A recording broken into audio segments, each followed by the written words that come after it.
آپ جب لوگوں کو استثنا دے رہے ہو تو اس سے تو پوری قوم کی کوئی دلچسپی نہیں ہے. اس لیے کہ مطلب میرا جیسے ایک عام آدمی وہ جھوٹے مقدمات میں آج تک دہشت گردی کی عدالتوں میں مقدمات بھگت رہا ہے. ایک مقدمے سے جان چھوٹی ہے, ابھی 2 مقدمات دہشت گردی کی عدالت میں میرے چل رہے ہیں. تو میں اگر مقدمات بھگت رہا ہوں تو زرداری کون سے سرخاب کے پر لگے ہوئے ہیں کہ انتہائی کرپٹ آدمی, اس کو تا حیات استثنا دی گئی ہے. پورے پاکستان کے اندر اسلامی جو تعلیمات ہیں اس کے بھی اگینسٹ ہے, اور اس اسلامی تعلیمات کے اگینسٹ آپ ووٹ ڈال کے آ گئے. یعنی حضرت عمر فاروق رضی اللہ تعالیٰ عنہ وہ ممبر پہ بیٹھے ہوئے ہیں اور کسی شخص نے یہ سوال کر لیا کہ اے عمر, تمہارا لباس 2 چادروں میں بن سکتا تھا, ایک چادر میں بن ہی نہیں سکتا تھا, اور بیت المال سے سب کو ایک ایک چادر ملی تھی, تمہارا لباس کیسے بن گیا؟ تو پہلے وہ ممبر سے اتر کے نیچے آئے کہ ممبر پہ حاکم کی حیثیت سے بیٹھے ہوئے تھے, وہ عام لوگوں کی صف میں آ کے کھڑے ہوئے, اور پھر اس کے بعد بیٹے نے وضاحت کی کہ درست کہہ رہے ہو کہ میرے بابا کا لباس ایک چادر میں نہیں بن سکتا تھا, ایک چادر انہیں ملی تھی اور ایک چادر مجھے ملی تھی, تو میں نے اپنی چادر ان کو دی تو لباس بنا.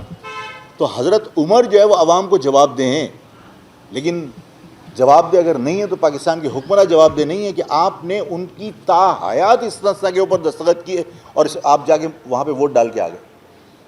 اگر آپ تا حیات استثنا پہ ووٹ ڈال رہے تھے اور ان کے آپ اس گناہ کے اندر شریک تھے تو آپ اس گناہ بے لذت میں شریک تھے. یار گناہ اگر کر رہے تھے تو کم از کم قوم کا کوئی فائدہ تو ہوتا. کہ آپ اگر استثنا دے رہے تھے اس لیے کہ ماضی میں بھی کون سے ان کے گناہوں کو ان کو سزا ملی ہے, آپ نے این آر او کے تحت لوگوں کے مقدمات واپس کیے تھے, پھر دوبارہ کوئی این آر او کو جرنیل لے کے آ جاتا. مشرف این آر او لے کے آیا تھا نا, مشرف کے این آر او کے اوپر تمام جتنے لوگوں کے مقدمات تھے وہ واپس ہوئے تھے سیاسی لوگوں کے, تو آپ کوئی پھر دوبارہ این آر او لے کے آ جاتے. تو ظاہر ہے کہ یہاں پر تو کسی بھی اشرافیہ کے بندے کو کبھی سزا نہیں ملی, ہم جیسے عام لوگ جو ہے وہ سزا بھگتتے ہیں. تو اگر آپ آئینی ترمیم کے اندر حمایت کر بھی رہے تھے تو آپ کو یہ تو احساس تھا نا کہ میرے 22 ووٹوں کے بغیر آئینی ترمیم نہیں ہو سکتی. اس کی قیمت آپ نے کیا لی؟ آپ اپنی قوم کے لیے کیا لے سکے؟ آپ نے اپنی قوم کے لیے کچھ نہیں لیا.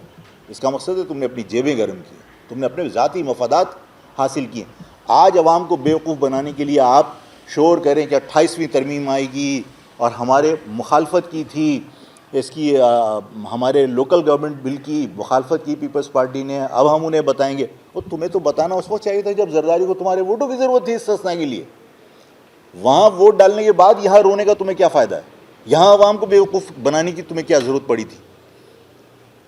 گمراہ کر رہے ہیں لوگوں کو. عوام کو بتائیے کہ اگر آج پیپلز پارٹی کی مخالفت کی جا رہی ہے تو یہ تو آپس میں ہمیشہ کا ان کا وتیرہ رہا ہے کہ پیپلز پارٹی جب متحدہ کی مخالفت کرتی ہے تو متحدہ اس مخالفت کا فائدہ اٹھا کے مہاجروں کی ہمدردی حاصل کرنے کی کوشش کرتی ہے. دونوں ایک دوسرے کے خلاف جو بیانات دیتے ہیں وہ ایک منظم آپس میں مشترکہ حکمت عملی کا حصہ ہوتا ہے.